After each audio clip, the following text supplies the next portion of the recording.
English మాట్లాడడానికి భయపడుతున్నారా? అయితే మీకోసమే ఈ స్పోకెన్ ఇంగ్లీష్ క్లాసెస్. వెంటనే కాల్ చేసి జాయిన్ అవ్వండి. నమస్తే రమగారు. నమస్తే జయ. రమగారు, ఈ రోజు ఏం స్టోరీ చెప్పబోతున్నారు? భక్తి. భక్తిని గురించిన ఒక కథ చెప్తాం. ఓకే, అంటే భక్తిని పెంపొందించటమా?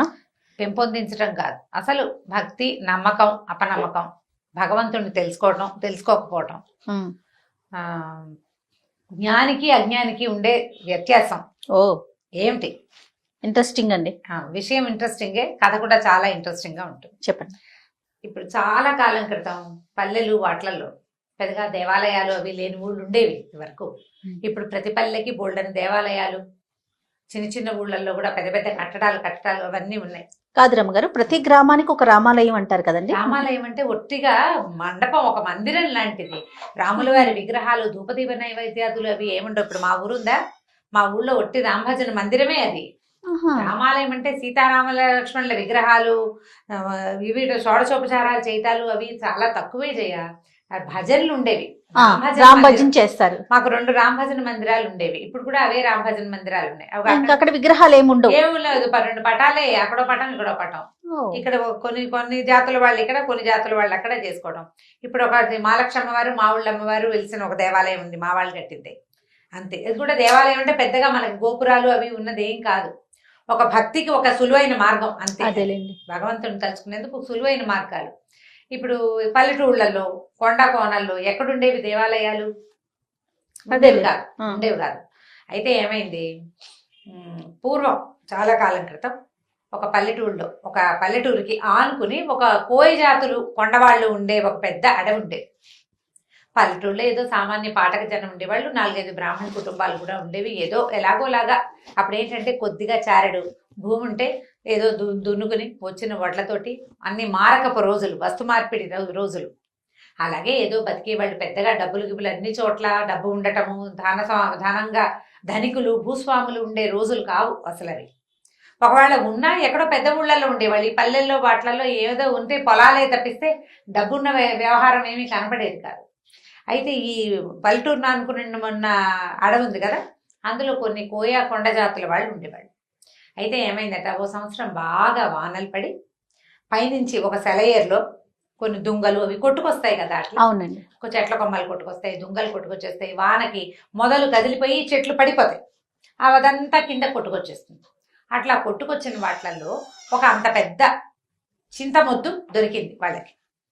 చింతమొద్దు దొరికితే అది బాగుంది అనుకున్నారు. ఇప్పుడు మిగిలిన చెట్లు అన్ని ముక్కలు చేసి పెట్టుకున్నారు. ఈ చింతమొద్దుని మామూలుగా ఏం చేస్తారంటే చింత కానీ, వేప కానీ, మామిడి కానీ నీటిలో బాగా నాననిస్తారు. దాన్ని ఏదో అంటారు, పేరు గుర్తు రావట్లేదు. దీన్ని ఏంటంటే దాని లైఫ్ పెరుగుతుందనమాట. నీటిలో నానిన కొద్దికి గట్టిదనం వస్తుంది చెక్కకి. తర్వాత దాన్ని ఆరబెట్టి దాంతో ఫర్నిచర్ చేసుకుంటారు. సీజనింగ్ అంటారు. సీజన్డ్ వుడ్ దాని పేరే అది. ఆ సీజనింగ్ ఏంటంటే నీళ్ళలో పడేసేయటం అనమాట. నిద్రగన్నేరు చెట్లు కూడా కొట్టేసి పెద్ద పెద్ద దుంగల్ని చెరువుల్లో పడేస్తారు. పడేసి కొంతకాలం బాగా అది నానిన తర్వాత దాని లైఫ్ పెరుగుతుంది. ఆ చెక్క లోపల ఇంక్లూషన్స్ ఉంటాయా, వరుసల లోపల ఆ తెరలు అవన్నీ ఫిక్స్ అవుతాయి అనమాట. దానికి బిగు వస్తుంది ఆ చెక్కకి. అట్లా ఈ నీళ్లలో నాననిచ్చారు. ఆ చింతమొద్దుని ఒకరోజు పగలేద్దామని దాన్ని తీసుకొచ్చి బయట పెట్టుకున్నారు. బాగా ఆ మాత్రం ఎత్తుగా ఉన్నది, బాగా మంచిది. ఇట్లా కావలించుకుంటే ఒక పెద్ద 2 బలాడ్జులు అట్నుంచి ఇట్నుంచి పట్టుకున్నా వాళ్ళ చేతులు కలవనంత పెద్ద దుంగ అది. 2 బలమైన వాళ్ళు 2 చేతులు అట్నుంచి ఇట్నుంచి కావలించుకుంటే బాగా ఆ మాత్రం కైవారం ఉంటుందా, అంతకంటే ఎక్కువ. అంత పెద్దది, అంత పెద్ద దుంగ. అంత పెద్దదంటే చాలా మంచి వస్తువులు అవి బాగా తయారవుతాయి అని భావించారు. అయితే ఏం చేశారు, నీళ్ళ నుంచి బయటపడేసారు. కొద్దిగా ఆరాక దాన్ని పగలేయటానికి కొట్టేసరికల్లా ఏమైందంటే దానికి బార్క్ లాగా ఉంటుంది కదా, అది ఏమంటారు మన బెరడు, అది ఊడిపోయింది. అది ఊడిపోయి దుంగ కొంచెం పక్కకి వాళ్తే కింద అది పగలగొట్టడానికి దుంప తెగింది. ఒక కుర్రాళ్ళు కొంతమందికి నేల మీద పడుకున్నారు. ఒక కుర్రాడు నేల మీద పడుకుని ఇట్లా అలా చూసేసరికి ఆ దుంగకి ఇవి చెక్కల్లో ఒక రకమైన తెరలుగా ఒక డిజైన్ లాగా ఉంటుంది కదా, ఆ డిజైన్ ఎలా కనపడిందంటే దాని మీద ఉన్నది ఆ దుంగకి 2 కళ్ళు ఉన్నట్టు కనపడింది వాడికి. ఓ ఇది చూస్తోందిరా అన్నాడు. చూడటం ఏమిటి, దాన్ని నిలబెట్టారు. చూస్తే ఇట్లా నిలువుగా ఉన్న దుంగకి ఇట్లా 2 కళ్ళల్లే కనపడ్డాయి. అప్పుడు వాళ్ళు ఏమనుకున్నారు, ఎంత కొట్టినా కసుగందల చెక్క, ఇక్కడ బెరడు మాత్రం ఊడిందంతే. చూస్తుంటే వాళ్ళకి సంతోషం వచ్చేసింది. ఈ దొంగని ఇది జేజి అని భావించారు. భావించి ఏం చేశారు, ఆ చెరువు పక్కనే ఎక్కడ సెలయేరు ఎక్కడ కిందకు వచ్చిందో దానికి కొంచెం పక్కగా ఆ తడి ఇవక లేకుండా చూసుకుని ఓ చోట నిలబెట్టారు. నిలబెట్టి బొట్టు పసుపు రాసి బొట్టు పెట్టుకున్నారు. అక్కడి నుంచి ఆ దొంగని జేజిగా భావించి రోజు దండం పెట్టుకోవటం మొదలుపెట్టారు. పసుపు రాసేవాళ్ళు, బొట్టెట్టేవాళ్ళు. ఏదో శుక్రవారాలు శనివారాలు ఏమీ తెలియదుగా వాళ్ళకి. అమాసలు పున్నాలు తెలుసు, కార్తెలు తెలుసు. ఆ ప్రకారంగా అప్పుడు ఆ కార్తెలు అమ్మవారికి చేయవలసిన కొలుపులు ఈ దొంగ జేజికే చేసుకునేవాళ్ళు వాళ్ళు. అయితే ఒకనాడు ఈ పక్కన పల్లెటూళ్ళలో బ్రాహ్మణ కుటుంబాలు ఉన్నాయి కదా, ఈ పల్లె నుంచి ఒక ఆయన అటు దారిపోతూ చూసి ఇట్లా నిలబడి ఉన్న అమ్మవారిలో ఒక శక్తి అతన్ని ఆయన ఆకర్షించింది. ఆ నేత్రాలు కూడా చూస్తున్నట్టుగా కనపడ్డాయి. వీళ్ళు పైగా చక్కగా పసుపు రాసి బొట్టు అది పెట్టేసరికి పైన బొట్టు కింద నేత్రాలతోటి చాలా ఆకర్షణీయంగా కనపడింది. ఆయన ఏమనుకున్నాడంటే ఏదో శక్తి వెలిసింది ఇక్కడని రోజు దీపం పెట్టేవాడు. ఏం పెద్ద విశేషమేం లేదు, వచ్చి దీపారాధన చేసేవాడు. ఏదో పండో ఫలమో పంచదారో పట్టుకొచ్చి పెట్టేవాడు. ఈ పల్లె వాళ్ళు ఉన్నారుగా కొండవాళ్ళు, వాళ్ళు కూడా ఏదో పెట్టేవాళ్ళు తెచ్చి. అక్కడి నుంచి కొలుపులు అంటే వాళ్ళు ఏవో బలేసేవాళ్ళు, ఆ బలులు వేస్తుండేవారు. ఏం చేశారు, క్రమంగా 4 నిట్టాళ్ళు పాతి చుట్టూతా ఒక దడిలాగా కట్టారు. వానకి అది తడిసిపోకుండా. ఎండ క్రమంగా దొంగ కదా పాడవుతుందని భావించి ఓ చిన్న తాటాకు పందిరి, దాని కింద ఈ జేజి. సంవత్సరాలు గడిచినాయి. ఈ కొండవాళ్ళు పోయేవాళ్ళు అంటే అయ్యోరు రోజు రోజు పూజ చేస్తాడు కదా, అందుకని ఏం చేసేవాళ్ళు, ఈ అడవిలో పండిన వెదురు బియ్యము, పప్పు, ఉప్పు, బెల్లం వాళ్ళు మారకల్లో తెచ్చుకునేవాళ్ళు. అయ్యవారికి కూడా ఏదైనా ఇవ్వాలని భావించేవాళ్ళు. భావించి ఈయన కొద్దిగా సమర్పించేవాళ్ళు. డబ్బులు ఏం లేవు, కానీ భోజనానికి మాత్రం ఏర్పాటు జరిగిపోయేది బ్రాహ్మణుడికి. ఆయన రోజు వాన వంగుడు చలికాలం ఏదైనా సరే రావడం, ఖచ్చితంగా ఉదయకాలం దీపారాధన చేయటం నియమం. దీపం పెట్టేవాడు ఖచ్చితంగా. ఆ దీపం పెట్టడానికి ఓ ఏర్పాటు, అది దారిపోకుండా చుట్టూతా దడి ఇన్ని ఉన్నాయి కదా. ఇలా గడుస్తూ ఉండేది. చాలా కాలం ఇలాగే గడిచిపోయింది. ఆ దారిపోతూ ఓ దండం పెట్టుకోవటం. పల్లె వాళ్ళంతా రోజు ఏం చేసేవాళ్ళు, వెళ్ళేటప్పుడు దండం పెట్టుకునేవాళ్ళు, వచ్చేటప్పుడు ఇంత దొరికింది, నీ పొద్దు నేను చూసి దండం పెట్టుకున్నావు, ఇది దొరికింది. పొద్దు నేను చూసినా ఏమీ దొరకలేదు. ఆ రెండు, ఒకటేమో సంతోషంగా చెప్పేవాళ్ళు, రెండోది కంప్లైనింగ్గా చెప్పేవాళ్ళు. మర్నాడు నిన్ను అడిగాను కదా ఇవాళ దొరికిందని సంతోషించేవాళ్ళు. ఏముంది, భక్తి మూఢత్వం అంతే. దొరికే నాడు దొరుకుతుంది, దొరకని నాడు దొరకదు. దానికి అమ్మవారు చేసేది వీటికి ఇది ఏమీ లేదు, కానీ అలా నమ్మకం అనమాట. అయితే కొన్నాళ్ల తర్వాత ఏమైందంటే ఇది 12-13 సంవత్సరాలు నడిచిపోయింది. ఒకరోజు మంచి వర్షాకాలం, ఈయన దీపారాధన చేయడానికి వాన వేళనే వచ్చాడు. రోజులాగా తెల్లవారే కరవ లేటు అయిపోయింది. ఇతను వచ్చేసరికల్లా ఆయనకి ఎట్లా కనపడిందంటే దూరం నుంచి ఒకడెవడో ఒక గుర్రం కట్టేసింది కింద. ఈ అమ్మవారి తాలూకు తాటాకుల పాక దగ్గరే ఒక గుర్రం కట్టుంది. గుర్రం బాగా తడిసిపోయింది, ఎప్పటి నుంచో వానలో తిరుగుతోంది. ఒక మనిషి అక్కడ నుంచుని ఉన్నాడు. దూరం నుంచి చూస్తే వాడి పెద్ద ఆజానుబాహుడు, కటువుగా ఉన్న రూపం.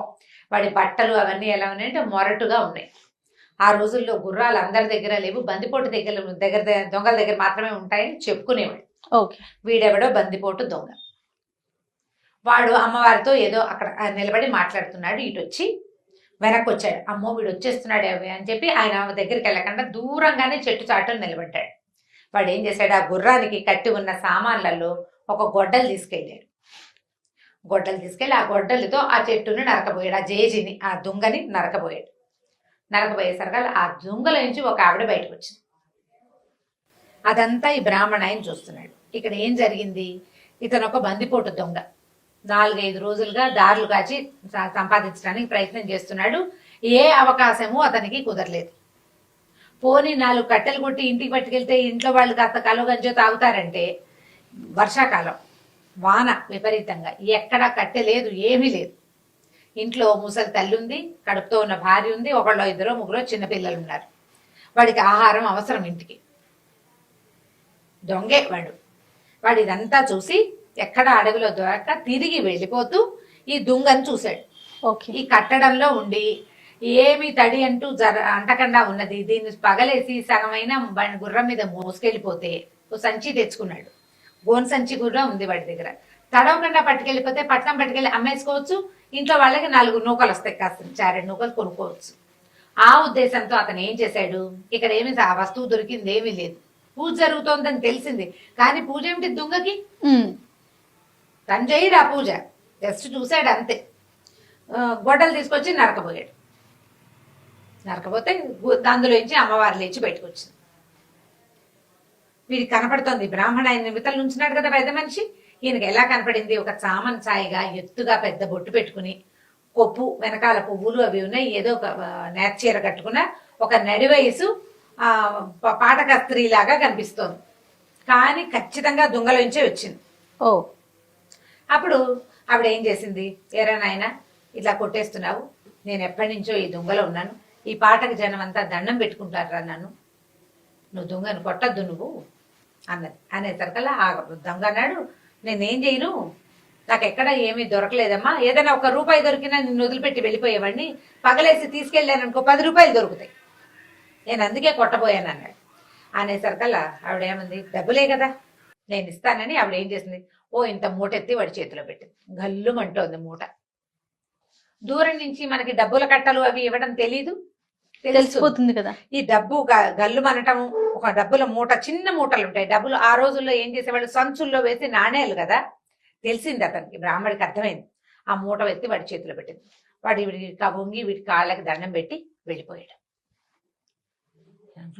అవురా 12-13 సంవత్సరాల నుంచి అర్చన చేస్తుంటే 10 పైసలు ఇవ్వలేదే నాకు, వీడెవడ గొడ్డలెత్తితే ఇచ్చేసింది.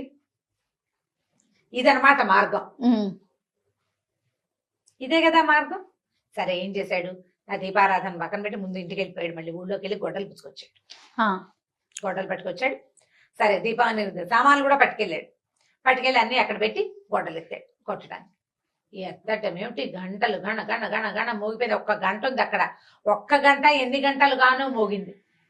పెద్ద వెలుగు వచ్చింది ఒకేసారి. ఒక పిడుగు పడితే మెరుపు వస్తే ఎలా వస్తుంది, ఆ మెరుపు మనకు కంటి ముందే మెరిస్తే కళ్ళు చీకట్లు గమ్మిపోవు మనకి. పెద్ద మెరుపుల్లే వచ్చింది. ఈ దెబ్బ అసలు ఇట్లా దానికి తగలకండానే, ఇంకా తగల్లా గట్టిగా తగలక ముందే పెద్ద మెరుపు, గంట మోగిపోయింది విపరీతంగా.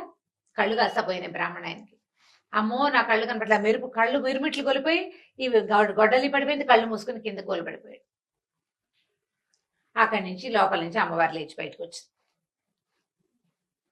బయటకు వచ్చేసరికల్లా, ఏం బ్రాహ్మణాయన అదేమిటమ్మా, నన్ను గుడివాడిని చేసేసావు నువ్వు, ఇందాకటి వాడు కొట్టినప్పుడు వాడికి కొడుతుంటే వాడికి డబ్బిచ్చావే, ఇన్నేళ్ల నుంచి నిన్ను సేవిస్తున్నాను, నాకు ₹1 ఇవ్వల, పైగా కొడితే డబ్బిస్తావని నిన్ను కొట్టబోయాను నేను, వాడికి డబ్బిచ్చి నా కళ్ళు పోగొడతావా నువ్వు, నీకు భక్తుడిని కదా, 12-13 ఏళ్ళ నుంచి నిన్ను సేవిస్తున్నాను ఇన్ని సంవత్సరాలుగా అనేసరికల్లా ఆవిడ ఏమందంటే, నిజం నువ్వు నా భక్తుడివి, వాడు నా భక్తుడు కాదు, వాడికి నేను ఉన్నట్టే తెలీదు, నన్ను అమ్మవారిగా భావించి కొట్టలే, వాడు దుంగగా భావించి కొట్టాడు, వాడు అజ్ఞాని, ఇందులో దేవుడు లేడని వాడు అనుకున్నాడు.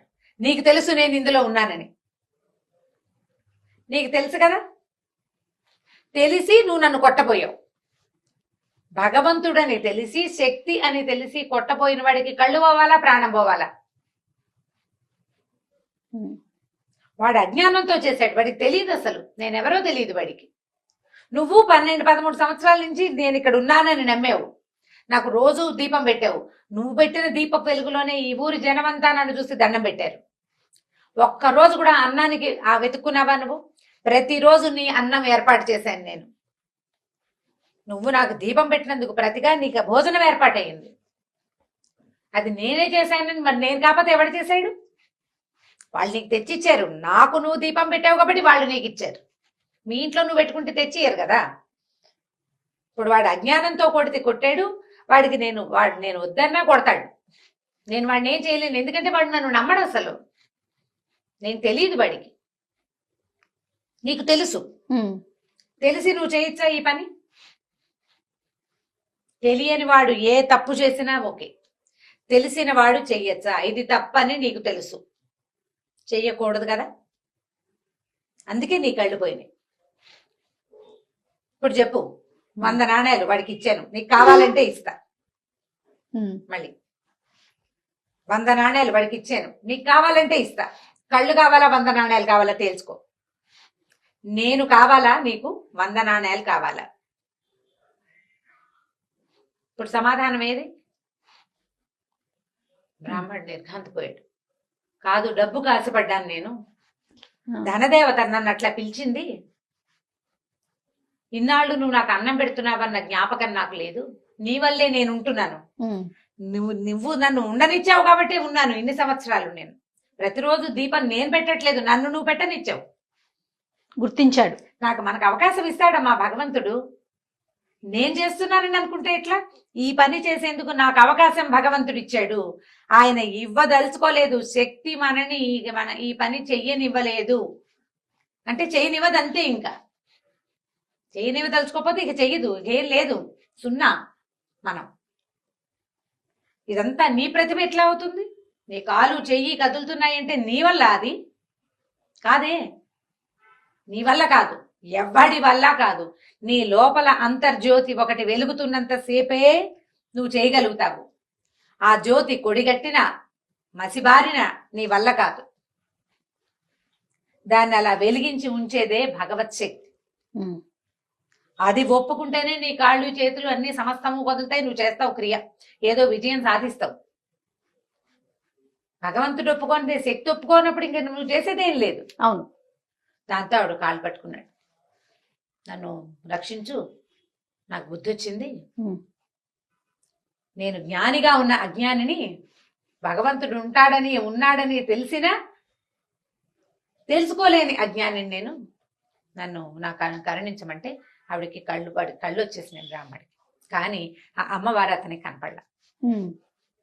బతిమలాడుకున్నాడు, కనిపించమని. నాకు ఒక్కసారి కనపడు, దూరం నుంచి చూశాను నిన్ను దగ్గర నుంచి చూసే అవకాశం నాకు ఇవ్వు.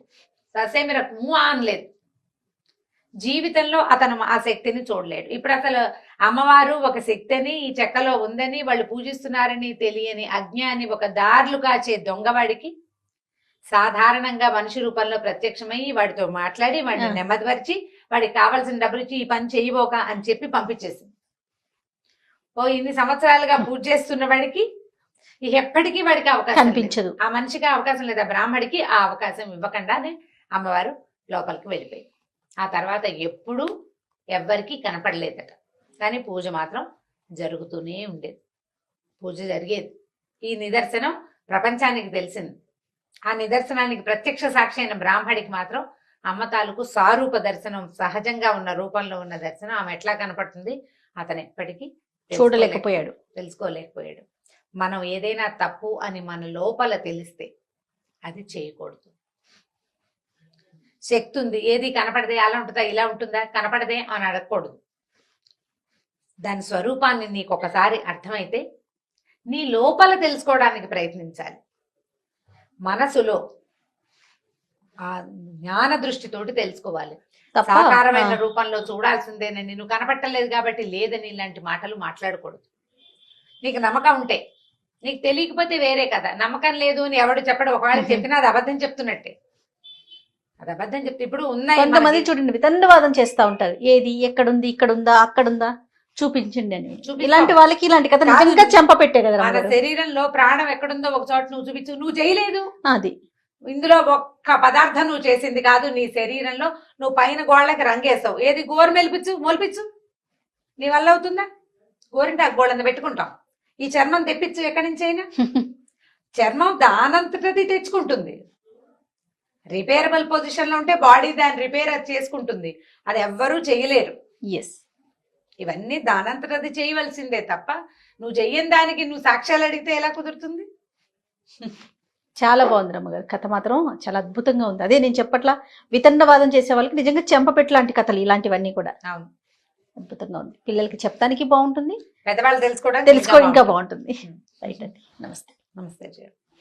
ఈ వీడియో కనుక మీకు నచ్చినట్లయితే లైక్ చేయండి, షేర్ చేయండి. మరిన్ని ఇంట్రెస్టింగ్ వీడియోస్ కోసం మా ఛానల్ని సబ్స్క్రైబ్ చేసుకోండి.